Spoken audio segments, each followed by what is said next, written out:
Pyramid మాస్టర్లకు కొన్ని వ్యక్తిగత సూచనలు.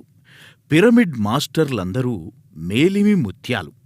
పిఎస్ఎస్ఎంలో ఉన్న 18 ఆదర్శ సూత్రాలు పిరమిడ్ మాస్టర్లందరికీ తెలుసు. అయినా కొన్ని వ్యక్తిగత తప్పనిసరి సూత్రాల గురించి తెలుసుకుందాం. పిఎస్ఎస్ఎం కార్యకలాపాలు అన్నింటికీ పిరమిడ్ మాస్టర్లు అందరూ ఎప్పుడూ ఎస్ ఎస్ ఎస్ అంటూనే ఉండాలి. కార్యక్రమాలలో పాల్గొనకపోయినా నో అని మాత్రం నోటి నుంచి ఎప్పుడూ రాకూడదు.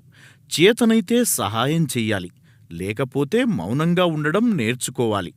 నకారాత్మకంగా మాత్రం మాట్లాడకూడదు.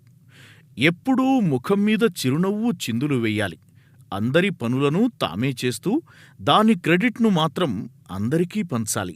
సీనియర్ పిరమిడ్ మాస్టర్లు ఆత్మ పరిణితిలో వ్యవహరిస్తూ జూనియర్ పిరమిడ్ మాస్టర్లను సరిసమానంగా గౌరవించడం నేర్చుకోవాలి.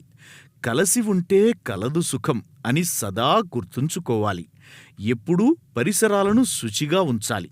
శౌచం, సంతోషం, స్వాధ్యాయాలను తప్పనిసరి దైనందిక నియమాలుగా పాటించాలి.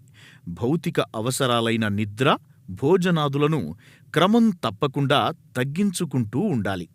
ఏ చిన్న పని చెయ్యడానికి అయినా సదా సంసిద్ధులుగా ఉండాలి.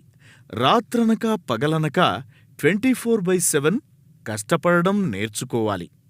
జరిగిపోయిన వాటి గురించి ఎప్పుడూ మాట్లాడకూడదు. చెయ్యవలసిన వాటి కోసం మాత్రం ఎప్పుడూ ప్రణాళికలు ఉండాలి. ధ్యానం, జ్ఞానం అన్నవి ఎంత ముఖ్యమో ఆటలు పాటలు అంతే ముఖ్యం. తమకు హాని చేసేవాళ్ల గురించి ఎప్పుడూ మంచిగానే ఆలోచించడం నేర్చుకోవాలి. తమ పట్ల తాము విశేష అభినందనలతో, విశేష సెల్ఫ్ అప్రిసియేషన్తో కూడి ఉండాలి. బ్రహ్మర్షి పితామహ పత్రిజీ.